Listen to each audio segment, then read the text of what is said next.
महापरमहंसाय स्वादित चरण कमल चिन्ह मकरंदाय भक्तजन मानस निवासाय श्री रामचंद्राय नमः।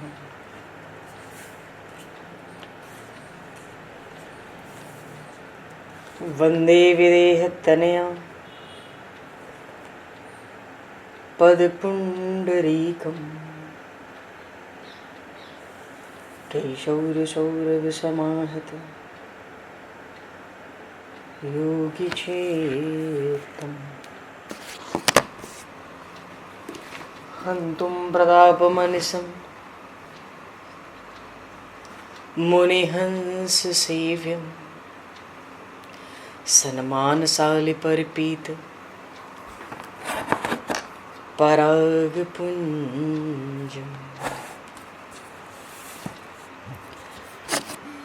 यत्र यत्र रघुनाथकीर्तनं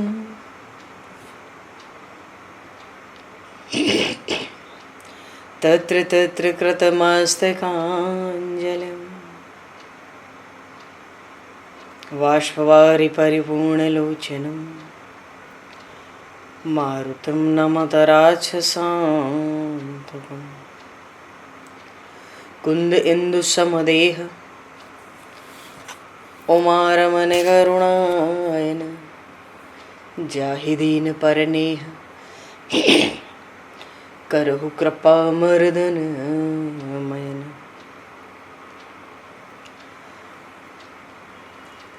प्रहलाद नारद पराशर पुंडरीक व्यासे अम्बरीश शुक शौनक भीष्म दालभ्याम रुक्मांगद अर्जुन वशिष्ठ विभीषणादीन एतानहं परम भागवतान् नमामि। श्री सीतानाथ समारंभां श्री रामानन्दार्य मध्यमाम् अस्मदाचार्य पर्यन्तां वन्दे गुरु परम्पराम्।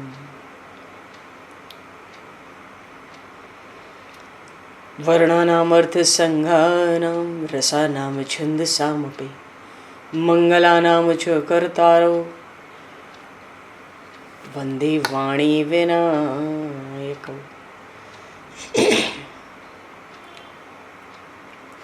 नान्यास्पृहा रघुपते हृदये स्मदीये सत्यं वदामि च भवान् किलान्तरात्मा भक्तिं प्रयक्ष रघुपुङ्गवनर्वरां मे कामादिदोषरहितं कुरु मानसं च। भक्त भक्ति भगवंत गुरु चतुर्नाम वपु एक तिनके पद वंदन के नाशहि विघ्न अनेक।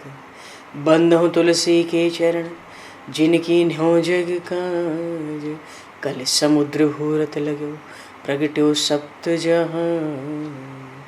श्री गुरु चरण सरोज रज निज मन मुकुर सुधार वर्णो रघुवर विमल यश जोदायक फलचार।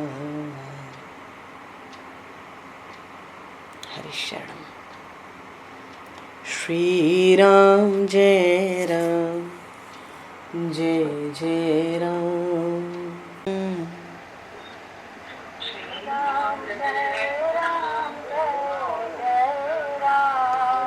श्री राम जय राम जय जय राम।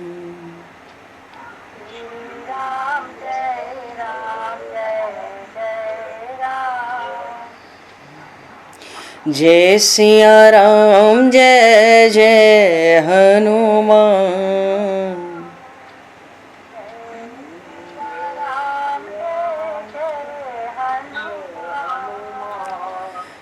श्री गुरु रामानंद भगवान।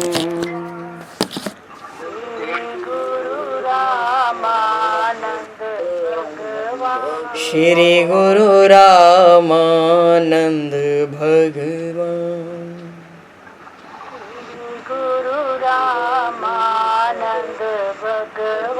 श्री राम जय राम जय जय राम।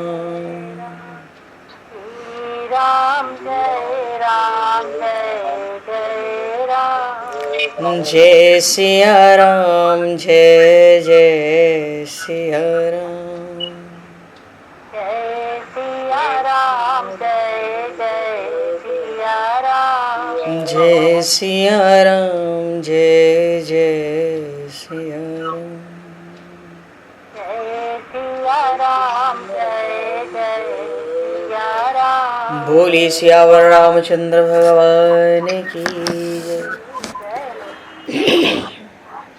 संपूर्ण राम दरबार की जय। श्री अवध मिथिला धाम की जय। श्री बांके बिहारी लाल की जय। 84 कोस ब्रजमंडल धाम की जय। श्री रामचरितमानस जी महाराज की जय। श्रीमन्नाम महाराज की जय। श्री पंडरीनाथ भगवान की जय। कली पावन अवतार गोस्वामी तुलसीदास जी महाराज की जय। सब संतन की जय, सब भक्तन की जय, समस्त वैष्णवन की जय, समस्त पूर्वाचार्य चरणन की जय, समस्त संप्रदाचार्यन की जय। श्री सद्गुरुदेव भगवान की जय। गंगा मैया की जय, जमुना मैया की जय, सरजू मैया की जय, गौ माता की जय, तुलसी माता की जय, पृथ्वी माता की जय, एकाशी महारानी की जय। जय जय श्री सीताराम जय जय श्री राधेश्याम। नमः पार्वती पते हर हर महादेव। हरि शरणम। अनंत कोटि ब्रह्मांड नायक सर्वेश्वर पूर्ण परात्पर ब्रह्म असंख्य कल्याण गुणगणलय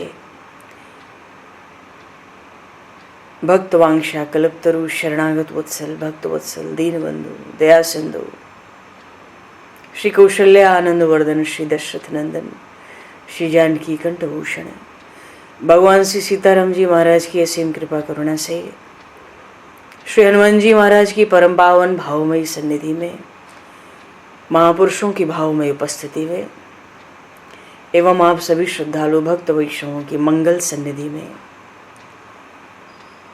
मानव जीवन का सर्वोत्कृष्ट फल भगवत गुणगान भगवत कथा का आनंद हम सभी श्री राम कथा के माध्यम से प्राप्त करने जा रहे हैं।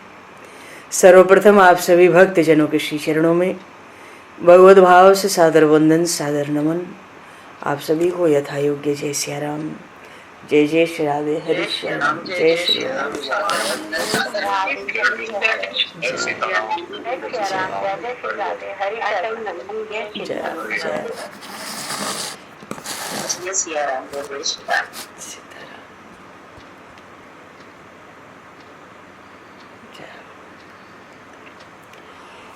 श्री रामचंद्र चरणों मनसा स्मरामि।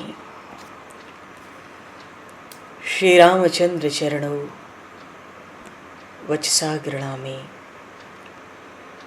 श्री रामचंद्र चरणों शिरसा नमामि। श्री रामचंद्र चरणों शरणं प्रपद्ये। माता रामो मत्पता रामचंद्रः स्वामी रामो मत्सखा रामचंद्रः सर्वस्वं मे रामचंद्रो दयालुर नान्यम जाने नैव जाने न जाने।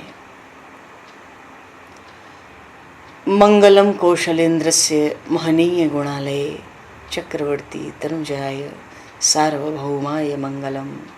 रामं रामानुजं सीतां भरतं भरतानुजं सुग्रीवं वायुसूनं च प्रणमामि पुनः पुनः। नमोस्तु रामाय सलक्ष्मणाय दिव्यै च तस्मै जनकात्मजाय। पूर्व प्रसंग में अयोध्या में पिछले 2-4 दिनों से तो बधाई और उत्सव ही चल रहा है भगवान के जन्म का। कल भगवान का नामकरण संस्कार संपन्न हुआ। वशिष्ठ जी महाराज ने नाम रखा चारों कुमारों का। गोस्वामी श्री तुलसीदास जी महाराज श्री रामचरित मानस में कह रहे हैं, अच्छा नाम जो रखा, जो आनंद सिंधु सुख राशि, सी करते त्रैलोक्य सुपासी, सो सुखधाम राम अस नामा। अखिल लोकदायक विश्रामा, वो तो आनंद के सिंधु हैं। भगवान ऐसे आनंद के महासागर हैं जिसकी एक बूंद के आनंद से 14 भुवन 3 लोक आनंद से परिपूर्ण हो जाते हैं। बोलिए श्री राम लला की जय। ऐसे आनंद के सिंधु हैं, सुख के धाम है। राम तुम्हारा नाम सुखों का सार हुआ, राम तुम्हारा नाम सुखों का सार हुआ। ऐसा विलक्षण नाम है। सो सुख धाम राम अस नामा। उन सुखधाम, कौन सुखधाम? परम प्रभु साक्षात पर ब्रह्म का नाम सुखधाम राम है। विश्व भरण पोषण कर जोई, ताकर नाम भरत अस होई। ये तो भगवान विष्णु के अंश से प्रकट हैं भरत जी महाराज। विश्व भरण पोषण कर जोई, ताकर नाम भरत शिव होई। और ब्रह्मा जी के अंश से शत्रुघ्न कुमार है, क्योंकि भगवान ने पहले ही कहा था अंशन सहित मनुज अवतारा, लेहूं दिनकर वंश उदारा। सूर्य वंश में अंशों के साथ आऊंगा। तो ब्रह्मा विष्णु महेश इन तीनों का अंश लेके वो परब्रह्म परमेश्वर प्रकट हुआ राम रूप से। सुखधाम राम अस नामा। तो ब्रह्मा जी के अंश से शत्रुघ्न कुमार, और एकादश रुद्रों में प्रधान रुद्र, शेषावतार, अनंतावतार। भगवान शेष को तो हृदय पर धारण करते हैं भगवान शिव।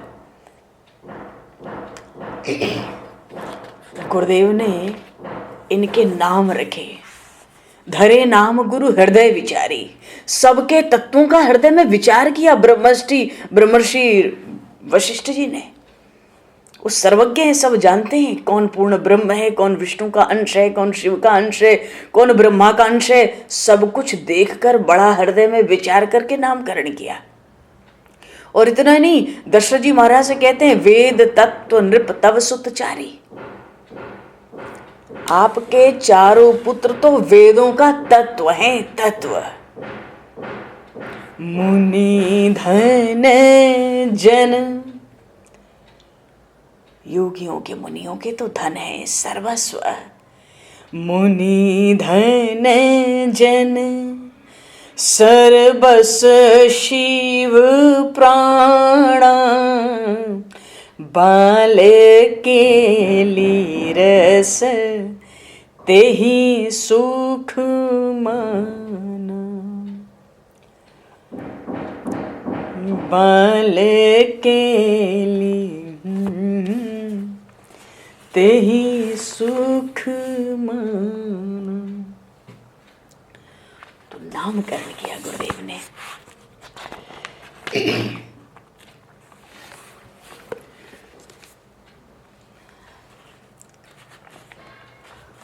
प्रसंग बहुत ही, गुरुजी ने कहा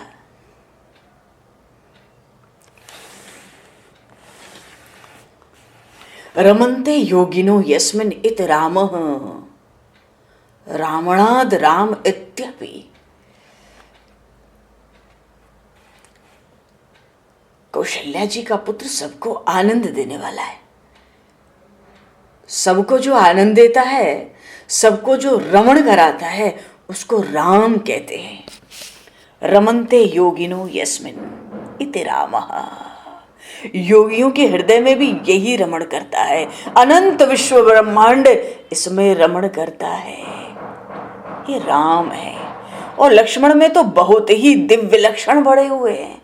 लक्षण धाम राम कर, लक्षण धाम राम प्रिय,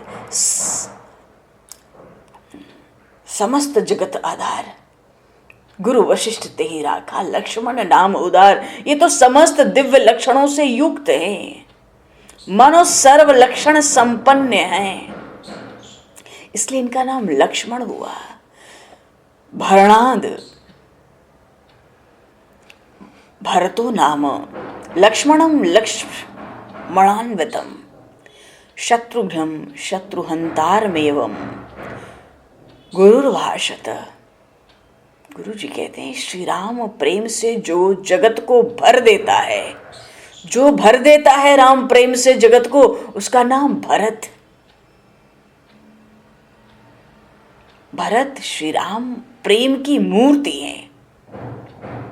और शत्रुओं का विनाश करें वो शत्रुघ्न है। चारों बालकों का नामकरण हुआ, परम आनंद हुआ। श्री राम जी का नाम बड़ा सुंदर है और श्री कृष्ण की लीला अति सुंदर है। भगवान श्री रामचंद्र का नाम अत्यंत सुंदर है, श्री कृष्ण की लीला अति मधुर है। श्री कृष्ण की लीला में सबको आनंद मिलता है। श्री राम जी की लीला मधुर तो है, पर राम जी का नाम अत्यंत मधुर है, राम। श्री राम नाम की महिमा का बहुत वर्णन हुआ है। राम नाम की महिमा बहुत गाई गई है। देखो, पर ब्रह्म ज्योतिर्मयम नाम उपास्यम मुमुक्षुवे राम नाम जपै नैव देवता दर्शनम करोति। राम नाम जपा देव मुक्तिर्भवति। राम रामेति रामेति रमे रामे मनोरमे सहस्रनाम तत्तुल्यम श्री राम नाम वरानने।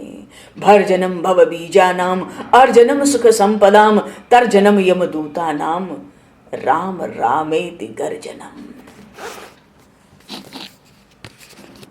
भगवान शंकर माता पार्वती से कहते हैं कि हे देवी, राम नाम से अधिक इस जगत में जप करने योग्य कुछ भी नहीं है।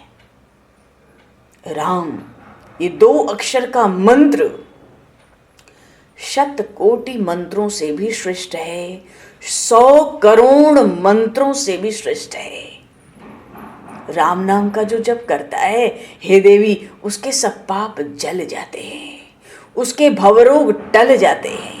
इसलिए हे देवी, हे पार्वती, तुम भी हमेशा राम नाम को रट लगाया करो।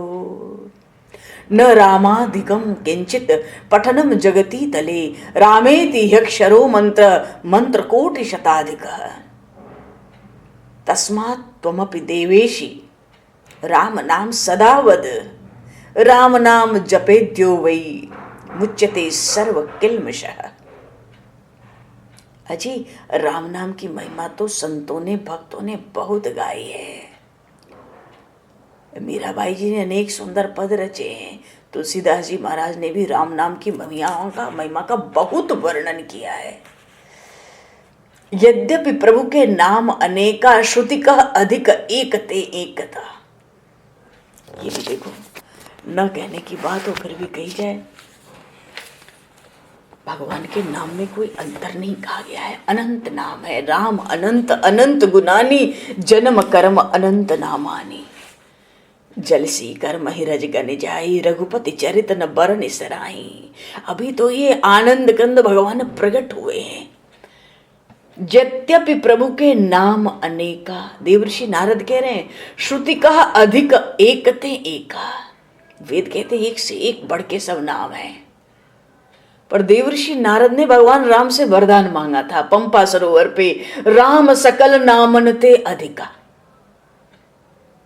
बड़ी क्षमा मांगी थी वर मांगने के पहले, महाराज आप क्षमा करो, आपके सब नाम बराबर है, अनंत हैं, उनकी अनंत महिमा है। फिर भी मैं चाहता हूं राम सकल नामन ते अधिका, हो नाथ अग खग गण बधिका।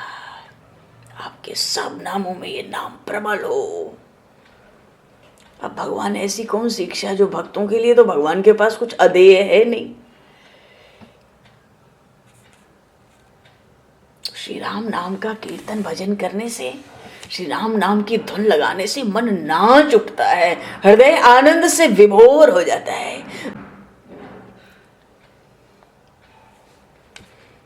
प्रेम मुदित मन से कहो राम राम राम, श्री राम राम राम, श्री राम राम राम। पाप कटे दुख मिटे लेत राम नाम, भव समुद्र सुखद नाव एक राम नाम।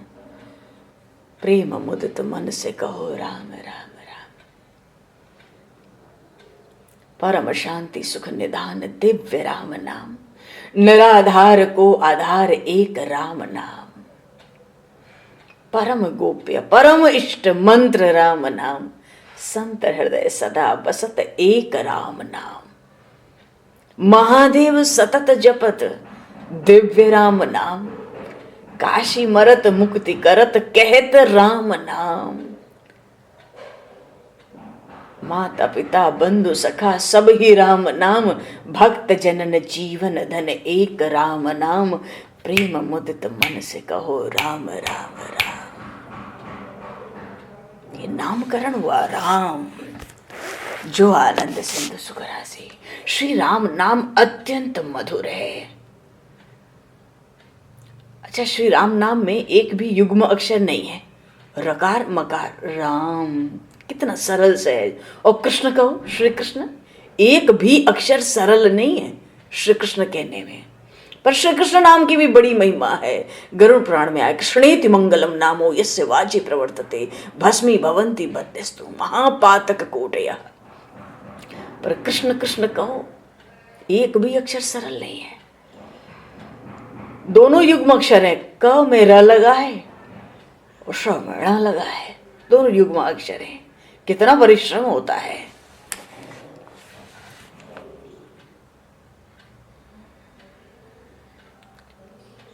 भगवान अयोध्या में प्रकट हुए हैं। देखो, अब भगवान की बाल लीलाओं का आगे चिंतन है, स्मरण कर रहे हैं गोस्वामी जी। पर थोड़ा सा अयोध्या, ये जो अयोध्या, परमात्मा श्री राम अयोध्या में प्रकट हुए।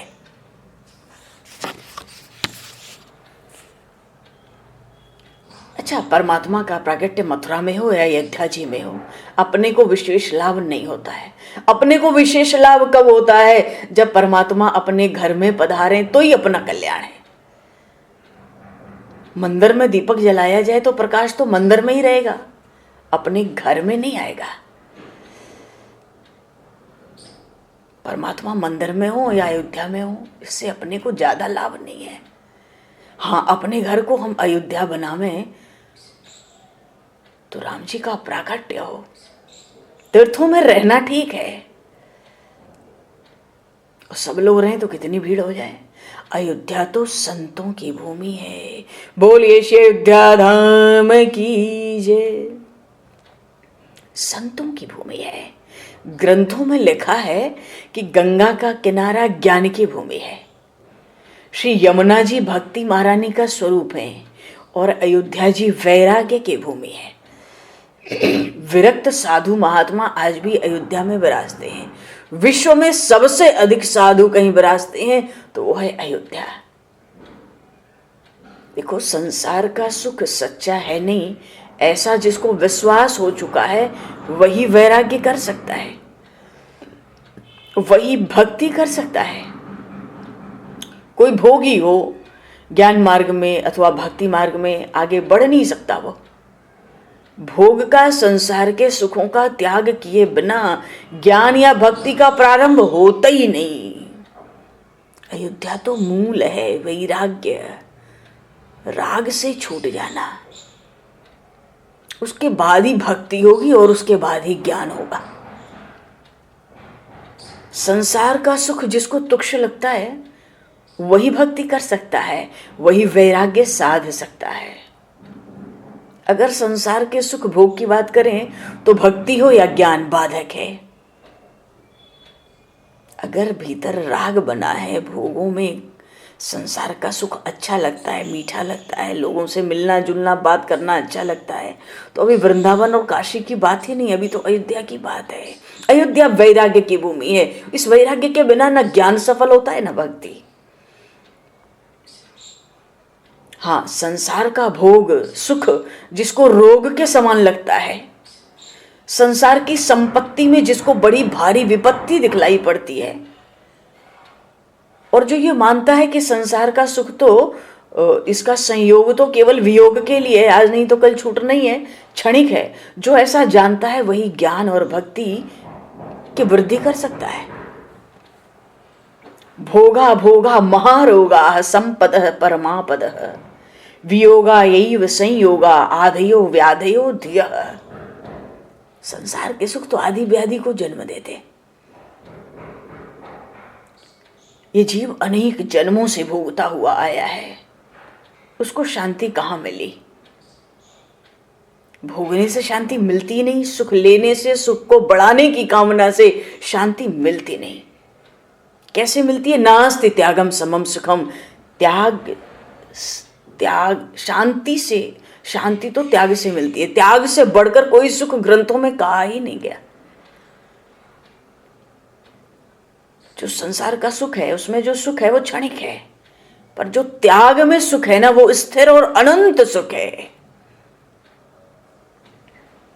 संसार का सुख जिसको मीठा लगता है, उसके जीवन में संतोष थोड़ी है, उसमें वैराग्य हो नहीं सकता। विषय संसार के सुख हमें छोड़कर जाते हैं तो हमें दुख होता है, पर यदि हम समझकर स्वयं उस विषय को छोड़ दें, सुख को वैराग्य करें, तो आनंद आता है। जब तक संसार का सुख अच्छा लग रहा है, ज्ञान कच्चा है, भक्ति कच्ची है। अगर भक्ति का रंग लगे तो संसार के सुखों से घृणा आती है। बात यह है कि उन परमात्मा के बिना सब कुछ निरर्थक है ना। तो ये ज्ञान कब आता है? बिना वैराग्य के आता नहीं। कोई भक्ति आएगी नहीं, कोई ज्ञान आएगा नहीं बिना वैराग्य के। पहले राम ही आएंगे, तभी श्री कृष्ण आएंगे या भगवान शिव आएंगे। पहले राम ही आएंगे। अयोध्या त्याग और वैराग्य की भूमि है। संसार के सुखों से, विषयों से वैराग्य न हो तब तक शुद्ध भक्ति का आरंभ होता ही नहीं, ज्ञान साधना का आरंभ हो सकता नहीं। हाँ, संसार के हर विषय के प्रति वैराग्य आ जाए तभी ज्ञान और भक्ति का उदय होता है। संसार सुख रूप तो है नहीं, तो दुख स्वरूप है, क्षणिक है, झूठा है। आनंद तो केवल परमात्मा का स्वरूप है। जो आनंद संद सुख राशि, वही एक सच्चा है। हाँ, सच और झूठ, सत असत का विवेक जग जाए तो वैराग्य होता है। क्योंकि जब तक वैराग्य नहीं होगा, ज्ञान आता नहीं, आके रहता नहीं, छू के चला जाता है। वैराग्य से फलम बोधो, वैराग्य से ही ज्ञान होता है, वो ज्ञान टिकता है। जो ऐसा समझता है कि ईश्वर के सिवाय सब कुछ तुच्छ है, वही ज्ञान प्राप्त कर सकता है। वो ही ज्ञान प्राप्त कर सकता है, दूसरा कर नहीं सकता। तो ईश्वर के सिवाय जिसको संसार से प्रेम है, देहात्मना संस्थितः एव कामी, वो तो कामी है।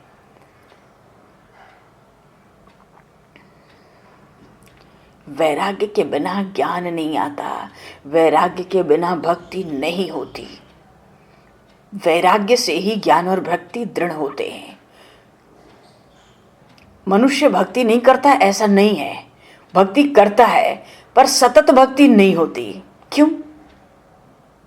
संसार का विषय दुख देने वाले हैं, पर हमें अच्छे लगते हैं, मीठे लगते हैं। संसार के लोग, संसार का सुख, संसार की बातें दुख देने वाले पर हमें मीठे लगते हैं, इसलिए हम भक्ति करते हैं, पर वो निरंतर नहीं होती, सतत नहीं होती। संसार के विषयों पर मन से घृणा नहीं होती। अयोध्या वैराग्य की भूमि है। अयोध्या में रहकर भक्ति करें तो भक्ति दृढ़ होती है। अयोध्या अत्यंत दिव्य भूमि है। अयोध्या के साधु बड़े संतोषी होते हैं। अयोध्या के साधु कभी मांगते नहीं है। उनकी निष्ठा क्या है? भगवान से सीताराम जी हमको देते हैं। वे फटी लंगोट पहनेंगे, बहुत भूख लगती है तो सत्तू खा लेते हैं, सारा दिन सीताराम सीताराम सीताराम जप करते हैं, आंख ऊंची करके किसी के सामने देखते नहीं, पास में पैसा न हो, खाने को न हो, फिर भी मांगते नहीं। उनकी ऐसी भावना है, माता जी हमको सब कुछ देंगे। स्वामिनी सियाजू हमारी, फिक्र हमें काहे की। स्वामिनी सियाजू हमारी, फिक्र हमें काहे की। मैया जी करी है संभारी, फिकरे हमें काहे की। स्वामिनी से आजू हमारी, फिकरे हमें काहे की। कुछ भी ना हो, वो जिस भी स्थिति में हो, 4 दिन से भी मैया जी देंगी। अब अगर किसी और से कुछ मांगे तो माँ को बुरा लगेगा ना। तो मनुष्य के पास जाकर मांगना नहीं, अयोध्या के साधुओं का धर्म है। कहीं भी जाकर मांगेंगे तो जानकी मैया को बुरा लगेगा, माता में जरूर देंगी।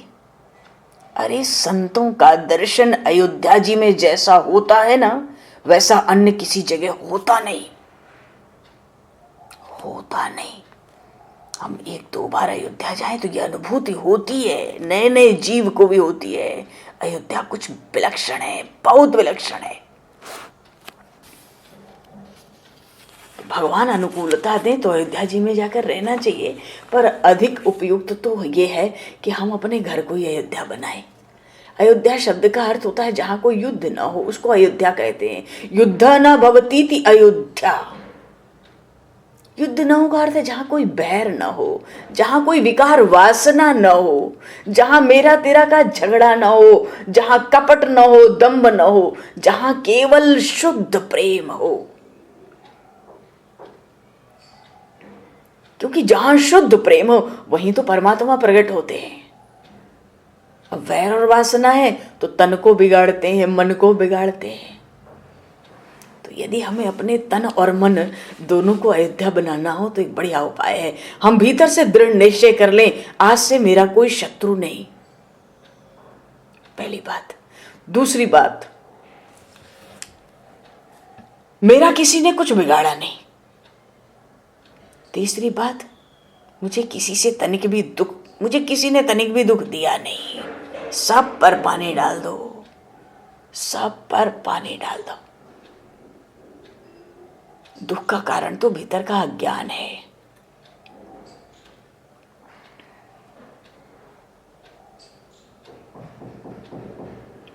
दूसरे दुख देते हैं, कल्पना तो खोटी ही है। मनुष्य के स्वयं के कर्म का फल ही दुख है। कोई किसी को क्या दुख देगा? संसार तो कर्म भूमि है। यहाँ किए हुए कर्म का फल भोगने के लिए तो हम जन्म लिए हैं। और बोएंगे तो करेले का बीज और चाहेंगे बाद में केले निकल के आवें, ऐसा थोड़ा ही होता है। मनुष्य स्वयं जो बोया है वही उसको काटना है। जगत में कोई किसी का कुछ बिगाड़ता नहीं, इसलिए हमको भाव ना रखें। आ जाए तो तुरंत प्रभु से क्षमा मांगकर स्थिर हो जाए। इसलिए महापुरुषों का तो क्रोध भी जल में लकीर सा कहा गया है। सब में प्रभु का दर्शन हो। तुलसी या संसार में भांति भांति के लोग, सबसे हिलमिल चालिए नदी नाव संजोग। ज्ञान मार्गों में तो क्या होता है, ईश्वर के बिना सब मिथ्या है, इसलिए ज्ञानी सब त्याग देते हैं। उनकी ऐसी निष्ठा है कि ईश्वर के अलावा जो कुछ भी मालूम पड़ रहा है वो सब क्षणिक है, दुख रूप है, मिथ्या है, खोटा है। पर भैया ऐसा बोलना सरल है, समझना बहुत कठिन है। ज्ञानी पुरुष कहते हैं जो दिखता है वो सच्चा नहीं है, जो स्थिर है वो सच्चा है। तो जगत में ईश्वर के अलावा तो और कुछ स्थिर नहीं है, शाश्वत नहीं है। तो ईश्वर सच्चा है, जगत झूठा है। ब्रह्म सत्य, जगत मिथ्या। अरे भैया जगत का तो अर्थ ही है जो क्षण क्षण बदले, जो गतिमान है, गतिशील है, वही तो जगत है।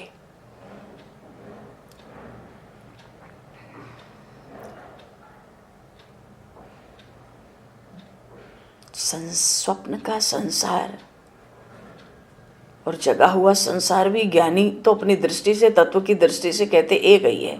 जैसे स्वप्न झूठा है तो दिखता हुआ संसार भी झूठा है। क्यों? सबका विनाश हो रहा है, सब अपने नाश की ओर बढ़ रहे हैं। दुख ही दुख है, क्षणिक है, झूठा है। ऐसा विचार करके जो ज्ञानी होते हैं जगत का मोह छोड़ देते हैं। लेकिन वैष्णव क्या कहते हैं, भक्तजन क्या कहते हैं, भगवान के प्रेमी जन का क्या सिद्धांत है? वो तो कहते हैं जगत में जो कुछ दिखाई देता है वो परमात्मा का ही अंश है। जगत के सब प्राणियों में, जगत के सब पदार्थों में जो भगवान के भक्त हैं वो भगवत भाव रखते हैं, जगत को परमात्मा का, भगवान का रूप मानते हैं। अरे प्रत्येक पदार्थ में भगवान को ही अपने देखते हैं।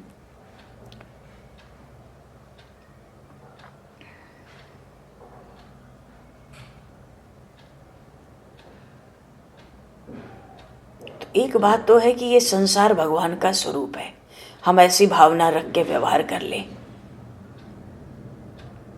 और या तो जो दिख रहा है स्वप्न की तरह सब झूठा है, दो में से एक बात तो भीतर माननी पड़ेगी, तीसरा कोई मार्ग नहीं है। अब इसको ज्ञान समझो चाहे भक्ति समझो चाहे गहरा वैराग्य हम समझें, एक सिद्धांत अपना बनाना होगा कि जो दिख रहा है सब झूठा है, एक ज्ञान का सिद्धांत है। जो दिख रहा है सब ब्रह्म रूप है, परमात्मा रूप है, भगवान का रूप है, ये भक्ति का सिद्धांत है। तीसरा कोई मार्ग इस संसार में जीने के लिए, कल्याण के लिए नहीं है, मरने के लिए तो सब है। तीसरा कोई मार्ग नहीं है, कोई भी सिद्धांत हम ले लें। बात यह है हम अपने शरीर को यदि अयोध्या बना लें, अयोध्या का अर्थ है मन से बैर नहीं हो, कोई विकार वासना भीतर ना हो, हृदय में शुद्ध प्रेम भरा हो। देखो सरजू के किनारे, सरजू का अर्थ है भक्ति, भक्ति के किनारे शरीर को अयोध्या बनाने का अर्थ होता है निरंतर भजन, निरंतर भक्ति। भक्ति का किनारा छोड़ना नहीं है, सरजू का किनारा। भक्ति की समाप्ति करनी नहीं है, भक्ति से कभी संतोष मानना नहीं है। जिनको भक्ति से संतुष्टि हो गई उनकी भक्ति कच्ची है। यहाँ तो सब वैष्णव हैं, भक्त हैं, प्रभु के प्यारे हैं। तो हम भोगों की, संसार के सुखों की समाप्ति कर डालें, निश्चय कर लें अब संसार का कोई सुख हमको भोगना नहीं है। मैंने संसार का खूब अनुभव किया है, अब मुझे सतत भक्ति करनी है। अब बात यह है ना कि जो सदैव भक्ति करते हैं ना, उनका शरीर अयोध्या जैसा हो जाता है। न कोई विषय, न कोई विकार, न कोई वासना, न कोई कपट, न दंभ, न बैर, कुछ नहीं रहता। सतत भक्ति से शरीर अयोध्या हो जाता है। रात्रि को भी खाट में पड़े तो भक्ति करनी है। देखो भगवान श्री राम दिन के 12 बजे प्रकट हुए और भगवान श्री कृष्ण रात्रि में 12 बजे प्रकट हुए। तो अगर हमसे बन पड़े तो हमें क्या करना है, ध्यान दो। अगर हमसे बन पड़े तो रोज दिन में 12 बजे का अर्थ है जब भूख लगे। 11 बजे के बाद प्रायः भूख लगती है, तो भूख जब लगे तो 10 मिनट पहले भगवान का कीर्तन करना चाहिए। तो हमसे हो सके तो दिन में 12 बजे हम रोज रामनवमी का उत्सव करें। ये कहने की बात नहीं है, बड़ी सार बात है, बहुत विलक्षण बात है, हल्की बात नहीं है कि केवल बात कही जा रही है। बन पड़े तो दिन में 12 बजे का अर्थ है भोजन के पहले रोज रामनवमी का उत्सव करें और रात्रि में रोज जन्माष्टमी का उत्सव करें। ये दोनों उत्सव दिन में और रात में रोज करने की आवश्यकता है। वैष्णव तो वही है ना जो रोज उत्सव करता है। अरे भैया कोई कहे तो उत्सव में तो इतना खर्चा पाए, अरे नहीं भैया, उत्सव में पैसा मुख्य नहीं है, प्रेम मुख्य है। भक्ति में धन मुख्य नहीं है, भाव मुख्य है। कोई बड़ा गरीब वैष्णव हो वो भी भक्ति करता है, प्रेम से उत्सव कर सकता है। तो रोज 2 समय उत्सव करना चाहिए, दोपहर में खाने से पहले और रात को सोने से पहले। दिन में 11 बजे के बाद भूख लगती है, जब भूख लगती है तो भगवान को हम भूल जाते हैं। भूख, अरे जल्दी करो, ये करो, वो करो, ये वो बनाओ, खाओ पियो। शास्त्रों में लिखा है खाने से पहले ज्यादा नहीं तो 10 मिनट के लिए भगवान का स्मरण। लेकिन जब खाना बन जाए ना तो उसको आरंभ नहीं करना है। फिर खाने से पहले ठाकुर जी ने मुझको ये भोजन दिया है, अन्नदाता भगवान श्री राम श्री कृष्ण है, परमात्मा के नाम का थोड़ा जप करना है। शास्त्रों में ऐसा लिखा है कि अगर हमें कोई भगवान का प्रसाद भी ला कर दे तो प्रसाद भी मन से अपने ठाकुर जी को अर्पण करके ही पाना है। प्रभु ने मुझको दिया है, ऐसी भावना होनी चाहिए, हमें रखनी है। भोजन से पहले भगवान से हमें कहना है, ध्यान से सावधानी से श्रवण करो। भोजन से पहले भगवान से कहना है, आपकी कृपा से ये मुझे प्रसाद प्राप्त हुआ, आपने ये मुझे दिया है नाथ, ये अन्न पेट में गए पीछे मेरा मन बिगड़े नहीं, मेरी बुद्धि बिगड़े नहीं, मैं सतत आपकी भक्ति करूं, मुझे आपके चरणों में आना है। बात यह है, अन्न जब पेट में जाता है तो रजोगुण लाता है, रजोगुण कर्म में प्रवृत्त करता है, बाहर ले जाता है, दृष्टि बाहर होती है, मन चंचल होता है, शरीर में जड़ता आती है। इसलिए परमात्मा की, भगवान की प्रार्थना करते हुए जो भोजन करता है ना, प्रभु का स्मरण करते करते जो जीमता है ना, उसको यज्ञ का पुण्य मिलता है। भोजन यज्ञ है। क्यों? पेट में अग्नि है ना, जठराग्नि, वही तो भोजन को पचाती है। तो भीतर अग्नि जल रही है, मुंह से स्वाहा स्वाहा करो, यज्ञ हुआ कि नहीं हुआ? भोजन यज्ञ है, पेट में अग्नि है, अग्नि देव को आहुति देना ही भोजन है। ब्रह्मर्पणम, प्रभु का स्मरण करते करते भोजन करें तो हमारी भोजन भी तो भक्ति हो जाए। तो भोजन करते समय दृष्टि कहाँ रहे? परमात्मा में, वो भीतर बैठा है, अग्नि अंदर जल रही है हवन की, यज्ञ की, और भी बाहर से आहुति डालेंगे, अग्नि में पड़ेगी भीतर, परमात्मा उसको स्वीकार करेंगे एक एक ग्रास, तो भोजन भी भजन होगा। और जब प्रसाद पावे तो ज्यादा सट सट कर बैठ के घरों में ना पावे। हम लोग को तो कहते हैं प्रसाद पाते समय कोई छू जाए तो थाली छोड़ दो, उठ जाओ, भगवान की इच्छा मानकर। नहीं पाना है। प्रसाद पा रहे हैं और पाते समय किसी ने अगर भोजन में कह दे कोई, भैया हम तो घी डालना भूल गए, ये लो घी खाओ, थोड़ा और घी खाओ, उतने से क्या होता है?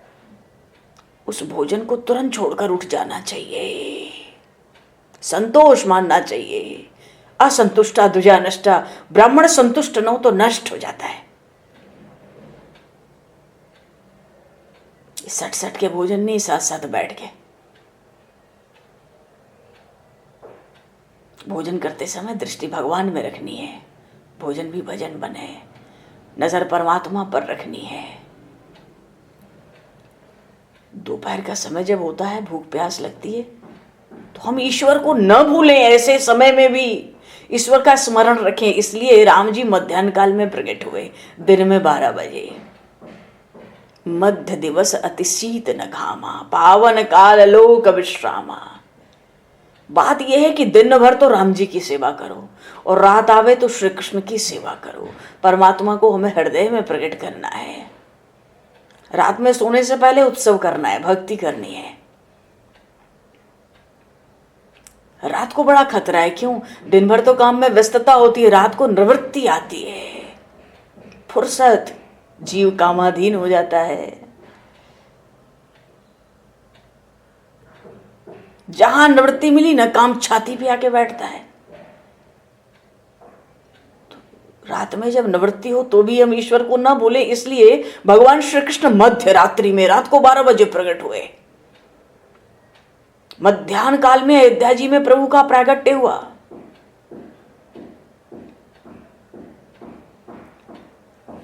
भागवत जी में एक श्लोक आया, यस्याम न मे पावन मंग कर्म स्थित्व युद्ध भव प्राण निरोध मस्य लीलावतारे सित जन्म वास्याद वंद्याम गिरिमता विभूयान नधीरा। भगवान श्री कृष्ण ने उद्धव जी से एक जगह कहा, 11वें स्कंध में भागवत के,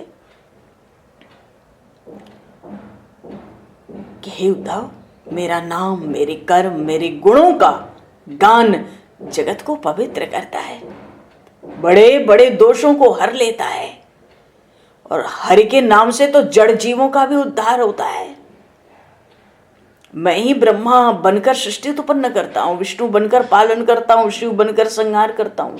जैसे एक ही व्यक्ति के शरीर में बचपन भी आता है, युवावस्था भी आती है, बुढ़ापा भी आता है और सब बदल जाता है। भगवान ने स्वयं कहा है कि हे उद्धव, मेरे अवतारों में सर्वोत्तम राम तथा कृष्ण के अवतार है। भगवान श्री राम की तो सहज लीला से पत्थर पानी में तैरने लगे और मैंने तो गोवर्धन पर्वत को उठा लिया। उन्होंने रामावतार में मैंने पत्थर पानी में तैराए और कृष्णावतार में गोवर्धन ही उठा लिया। राम रूप से मैंने ताड़का राक्षसी का वध किया और कृष्ण रूप से मैंने पूतना के प्राण को ले लिया। राम रूप से मैंने अहिल्या का उद्धार किया और कृष्ण रूप से मैंने यमलार्जुन का उद्धार किया। ये महामुनि व्यास और महर्षि वाल्मीकि इन दो अवतारों को गाए। महर्षि वाल्मीकि ने रामावतार गाए, महर्षि व्यास ने कृष्णावतार के चरित्र गाए। केवल लिखने से ये दोनों 14 भुवन 3 लोकों में वंदनीय हो गए, केवल हमारे नाम कथा को गाने से। इसलिए भगवान उद्धव जी से कहते हैं, उद्धव विवेक और वैराग्य से युक्त होकर, संपन्न होकर, विवेक और वैराग्य के, ये वैराग्य बड़ी बहुत महत्वपूर्ण चीज है। तो विवेक और वैराग्य दोनों हो और फिर मेरे गुणगान हो, कीर्ति का यश का गान हो। भक्त मेरा स्मरण करते हैं, मेरे गुणों का गान करते हैं, पर विवेक और वैराग्य से वो मुझे ही प्राप्त होते हैं। भगवान कहते हैं मेरे नाम लेने का जो मार्ग है ये तो अत्यंत सुलभ और अत्यंत सरल है।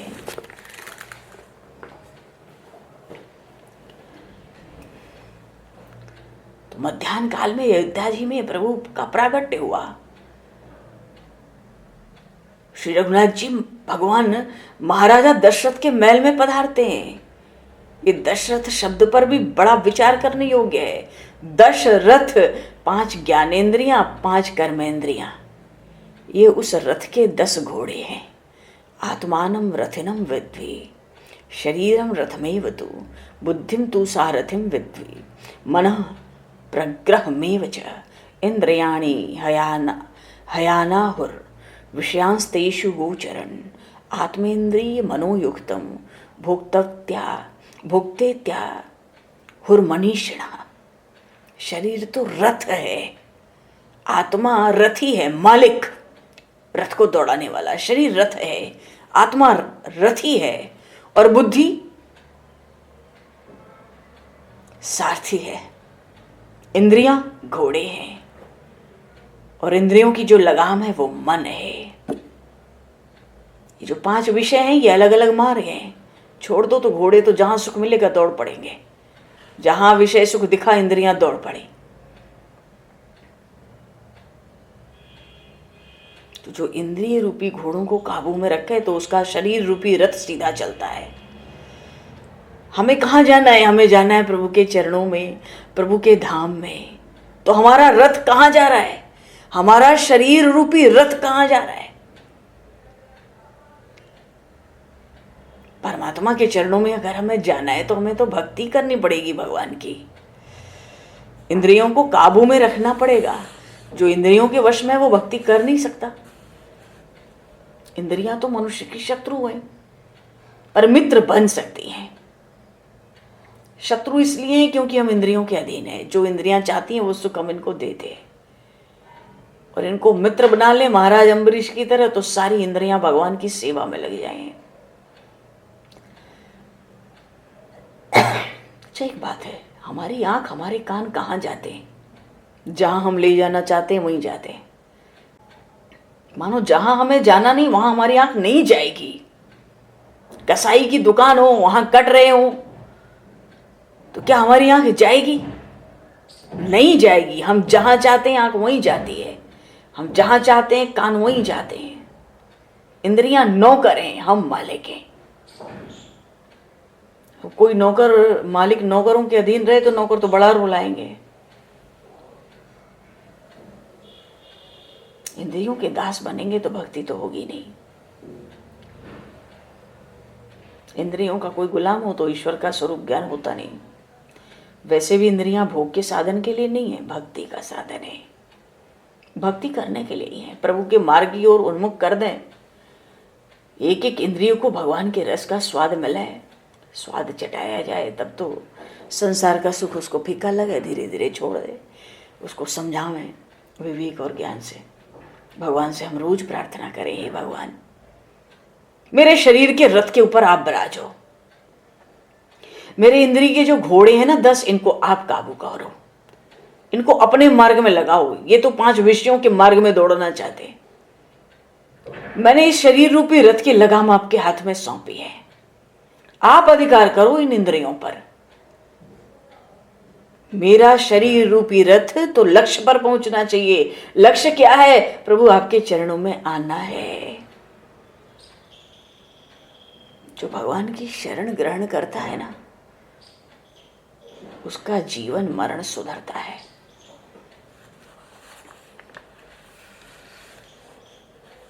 इसलिए भगवान का नाम शरणागति का आधार है, प्रेम का आधार है, भक्ति का आधार है, मुक्ति का आधार है, भुक्ति का आधार है। श्री राम नाम अत्यंत मधुर है, अत्यंत दिव्य है।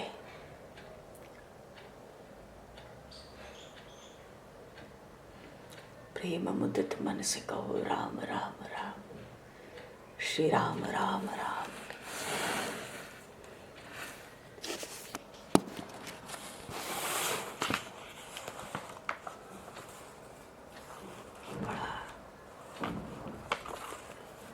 अयोध्या में तो अत्यंत सुंदर आनंद के बधावे बज ही रहे हैं। बजेंगे भी तो भगवान की बाल लीलाएं होनी है। भगवान का अवतार हुआ है भगवान।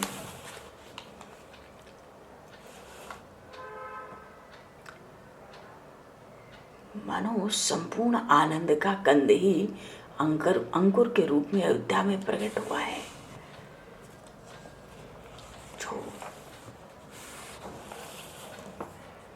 सुभग सेज शोभित कौशल्या रुचिर राम शिशु गोद लिए, बार बार विधुबधन बिलोकत लोचन चारु चकोर किए।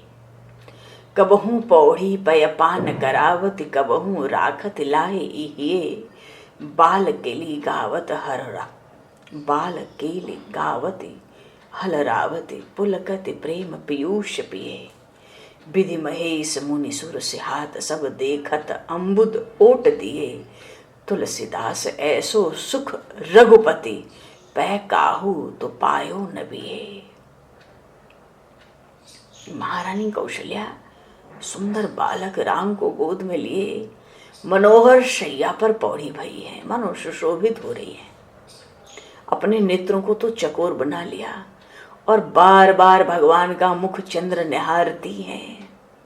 कभी शैया पर लेटकर दुग्धपान कराती हैं, कभी उनको हृदय से लगा लेती हैं, कभी भगवान की बाल लीला गाती हैं, उनको हिलाने डुलाने लगती हैं। उस प्रेमामृत का पान कर कर के पुलकित होती हैं। ये सब दृश्य, ये जो झांकी है, ब्रह्मा जी, शिव जी, बड़े बड़े ऋषिगण, सब देवता बादलों की ओट में से छिप छिप कर देखकर प्रसन्न हो रहे हैं। भाव है कि ये बादलों से ब्रह्मा विष्णु महेश देवता ऋषि गंधर्व ये क्यों देख के प्रसन्न हो रहे हैं? अरे भैया, आज कौशल्या को छोड़कर ऐसा ऐसा परम सुख, परम आनंद किसी को मिला ही नहीं। सारा सुख तो कौशल्या लूट रही है एकांत में।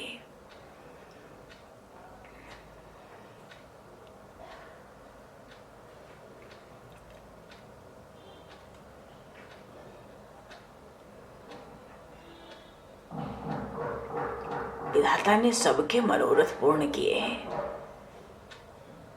भगवान के इन बधाई लीलाओं का गान और श्रवण करने से सब सुख जीव को प्राप्त हो जाता है।